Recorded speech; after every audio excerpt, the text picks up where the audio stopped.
Hi YouTube. I thought that I would share another video on one of the ways that I make meatloaf. And tonight I'm doing this because the next 2 days I work 10.5 hours, so I'm gone and I don't have time to cook. When I get home it's late, so I'm going to make something ahead so we have a couple meals later.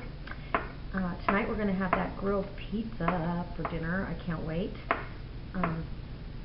And I'll show you the dough. I already punched that down. Well, I didn't punch it, but I already got the air out of the dough again. I'm letting it rise again, and then I'm going to split it into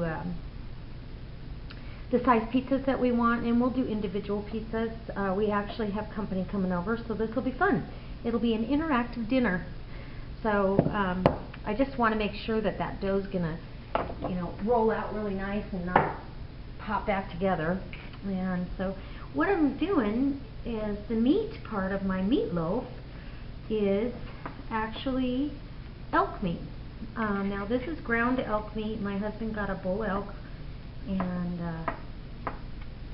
so we're going to eat some of that. He got his bull was it last year? I'm trying to think if it was last year or the year before. Anyways, it was a ton of meat. I mean, elk are huge. So we had the elk stroganoff last night, and we just use this like we do beef. I mean, it's better for you. Elk meat actually has less fat in it than chicken breast. So you do have to add fat. Now, that being said, I did add fat to this when I ground the meat. I will buy plain ground pork and add that to it. I still keep it lean, but it adds a little bit of fat. And then I kind of, it takes up more room in the freezer. It costs more money, and I think it was by accident. I hadn't had time to run to the store, and so I decided on one batch not to put the fat in there and just do it without the fat. And I'll tell you what, it's fabulous without. So this doesn't look like it has much at all. So my fat addition will be the olive oil. Okay, I'm going to wash up really quick now that I've touched that protein. And I'll just give you a few of the ingredients that I chose for this one. I don't do them exactly alike. Every time's a little bit different. I make stuffed meatloaf. I make all kinds of different meatloaf, but for tonight, this is the one I decided because of the ingredients that I had on hand, and that's really how I cook, is what's fresh on hand. Now this was 4 or 5 cloves of garlic, so you want a couple tablespoons of chopped up garlic, and I'm going to throw that in there. I am a firm believer you can't have too much garlic. It's just fabulous with everything. And then I'm going to chop up, I'm going to start with half of this onion. I'm not sure that I'm going to need the whole thing. Sometimes I put celery and carrots, and it just depends on what mood strikes me. And again, what I have fresh on hand. So, give me a little layer here, my onion.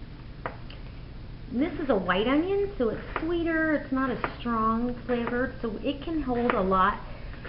When I do like elk Salisbury steak or venison Salisbury steak, I use a white onion and I grate it, and oh my goodness, it just keeps the meat very moist. So really a lot of it, I mean, flavor is one, but a lot of the reason we put an onion in here is because we want some moisture. So make sure that I've got a pretty good chop on this, and the pieces aren't too big, although I don't really mind, because they're going to be all cooked down nice. And that was about 1.5 pounds of elk, so it should make a fairly decent sized meatloaf. It's just my husband and I most of the time. Sometimes, like tonight, he called on the way back from Costco and said that our friends were coming over for dinner and to shoot their bows, and so we're going to have company, and it's perfect because we're having the grilled pizzas so they can make their own. And okay, I think half that onion, this is a big onion, so I think half of it's just fine. And I'm kind of one of these people that have to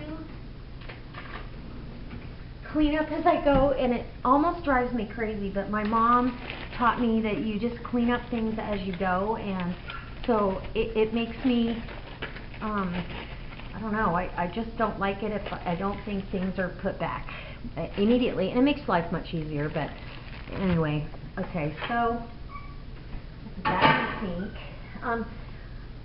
I am going to put an egg in here, and this egg is still warm from the chicken. And that's just a binder. I save my eggshells. I save them in this container, and then when I give the chickens something that we've got left over or whatever that has some moisture to it, I'll crush a bunch of them up and give them back to them, and they eat them, and it helps their eggshells stay nice and firm, or nice and hard. It's calcium, so all you're doing is giving them the calcium back. Because if they don't get enough calcium, you'll get an egg that is like the shell didn't form, just the membrane inside. And I've seen that before, but in fact I've had one. Okay, so this is a sweet mesquite seasoning, and I'll do a fair amount of that. I'm putting it in my hand because I'm trying to give you a guesstimation. Probably a tablespoon. This stuff is really good, yeah. So I've got a tablespoon of that. And then this is a smoked sea salt. You just want a good round of that in here. I don't want too much salt. And the flower pepper. This pepper, the peppercorns are mixed with rose petals, calendula, lavender, and cornflower, and it really is good. It does not taste flowery, but it's fabulous. Okay, and I'm also going to add crumbled blue cheese. Blue cheese goes with red meat so well, and I happened to have some that I needed to use, and I thought, you know, I'm gonna go that route instead of the stuffed meatloaf. Stuffed meatloaf is fabulous, and I do that a lot in the winter. But this one we're gonna do with the cheese. And I'm going to pause you for just a second, and I'll be right back.